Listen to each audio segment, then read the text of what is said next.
I'm told we also have other guests joining us. Feroz Aziz is with us, Deputy CEO. Hi, good morning, Feroz. Can we quickly get an understanding from you? We are minutes away from markets opening. If you look at the graph that we've pulled up on the past 10 years, it doesn't really paint a very good picture. So what is your expectation on how the markets will react to this budget, or at least open up?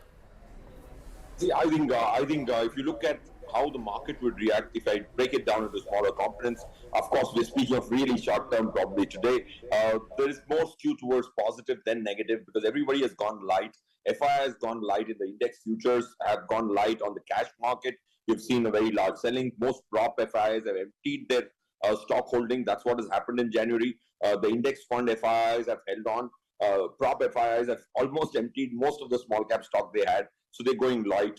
FII got almost about 350 crores in small cap funds alone yesterday, which is an algorithm which we track in, because small cap is a great barometer of sentiment on the domestic side. They were a net purchase of individuals in small cap funds yesterday. So that's good news. Third, retail hasn't sold too much because retail doesn't sell their stock at 30% lower unless it's from a margin funding book. So most of the three big players, which is retail and others, HUFs and corporates, is one big daddy. The second one is GII, and third one is FII. So if I compartmentalize, all of them have gone reasonably light before into the budget. So that's why you would see day before yesterday, FII short futures was 88.9 and 11 was long on 30th of Jan, and that's where you got some degree of short covering yesterday. So we're still above 80. So that's a reasonably good mark to go into an event like this rather than over leverage long positions. Specific sectors and stocks that you were watching out for today, which ones would those be? See, I would be watching out for transport, defense, and rural development kind of stocks because those are the three big heads of expenditure. If you look at last year in the fiscal, for this fiscal financial year, you look at about 11.61 crores of interest expense. The next three is transport, defense, and rural development. They have taken a large chunk of almost about 30%. If that were to increase, then you get some fillip on these stocks, which are government expenditure dependent. Feroz, you said today should be a positive day, but do you see this as a turning point of some sort? Because last 4 months, it's not been good for the markets. In fact, we lost nearly 17% from top to bottom during this correction. Now, of course, last 4 sessions have been great. Have we put the worst behind for this year? Would you say that? Or does this budget even have the power to do something like that? I think that yes, it's not a very difficult thing to predict as long as you break it into smaller segments of the market. If you remember on 4th June when the counting on the election day, I told you that 21,000 is going to be the base of the market, even when the counting was progressing at 11 a.m. in the morning. That was on a certain 4 parameters which I checked. Their predictive capability is reasonable. At least it tells you what it can't fall to. It can't tell you where it goes, but at least it tells you where the bottom is, where you will not go below that.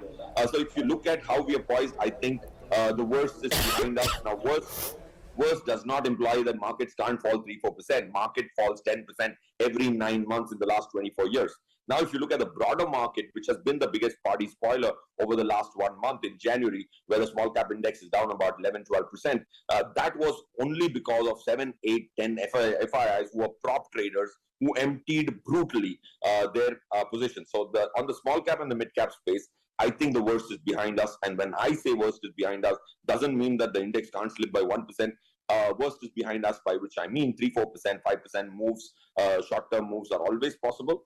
But knife, free fall kind of, catching the knife kind of falls, you will not get. FMCG, is that a space, consumption, that could actually be a driver? Yes, I think depends on how long you want to play these sectors for. I think consumption as a sector is surely going to be one of the sectors because the government is again going to focus on more money left in people's bank accounts rather than deciding for themselves in terms of kahan paise dalne hain. India has always taken, the government has always taken the route of forcing people towards debt investments to fund the fiscal deficit. I think we are reasonably comfortable, especially with the foreign guys funding our debt side. I would say consumption is a theme which will play out in the next 2-3 years of this Modi government 3.0.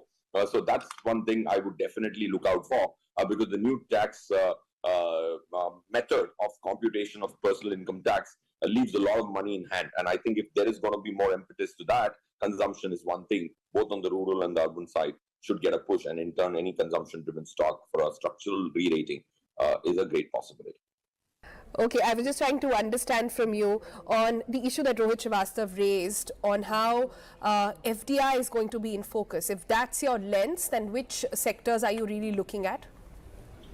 See, I think FDI is definitely something which will definitely give impetus to several sectors.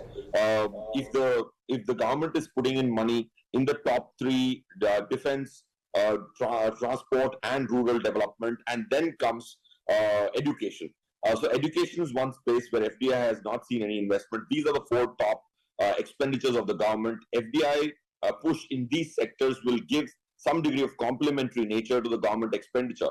If government is spending 32-33% on these four things which I mentioned, out of the 48 lakh crores, some degree of push from the FDI side makes sure that this there could be economies of scale into this sector. I'd say these four sectors is where FDIs luring FDIs would make so much more sense. Will that happen? I don't know. I think I would just be second guessing, Ruchit. All right. Feroz, where do you see, where are you putting your money for today, for the next 1 month? See, I'm a largely mutual fund investor, but I think from a sector specific, I would say automobile and banking are the two sectors which most of the fund managers skewed their portfolios to, and rightly so, because banking is one sector which is available cheap.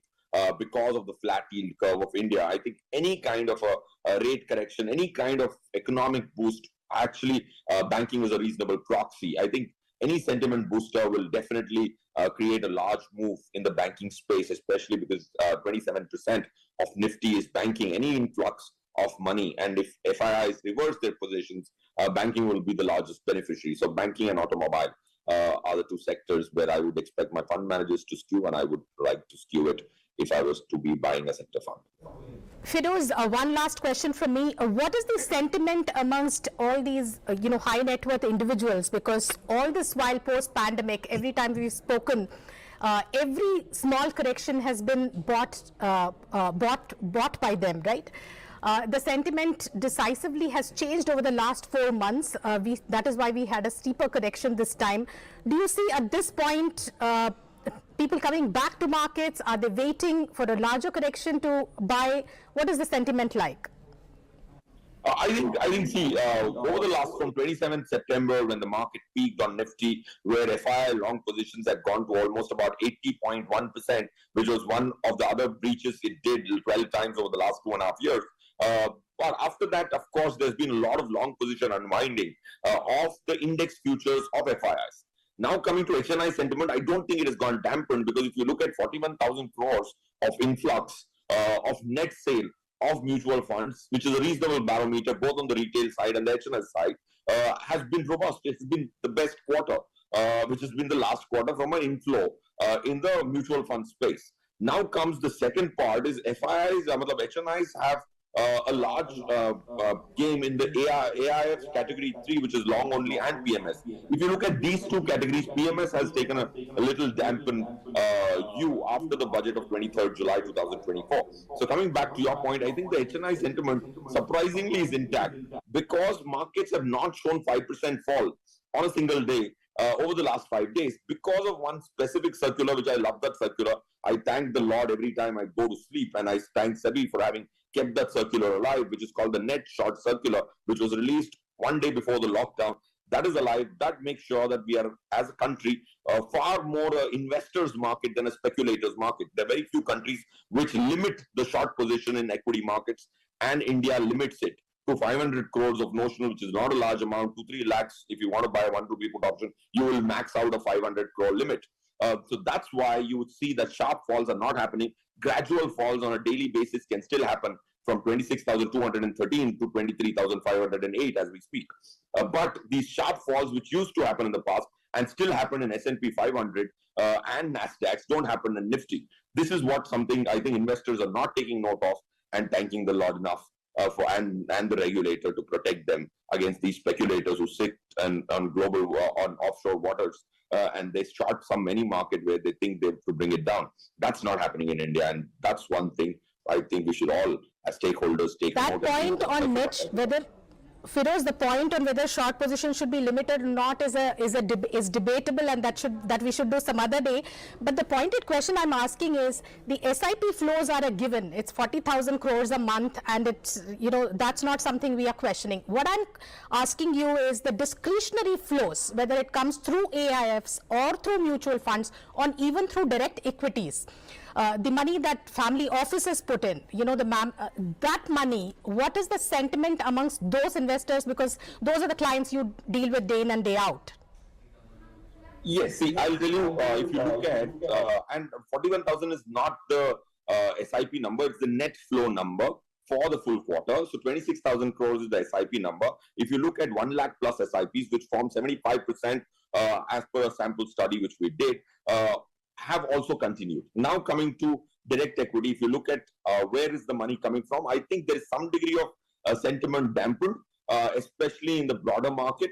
But I don't see flows going out because debt is not giving you the capital appreciation which people have been talking about. So to answer your pointed question, if there was a scale of 1 to 10, 10 being the most excited HNI community, I would say 6.5, 7 is where we currently stand. Leave it there for the moment. Thank you so much for joining us.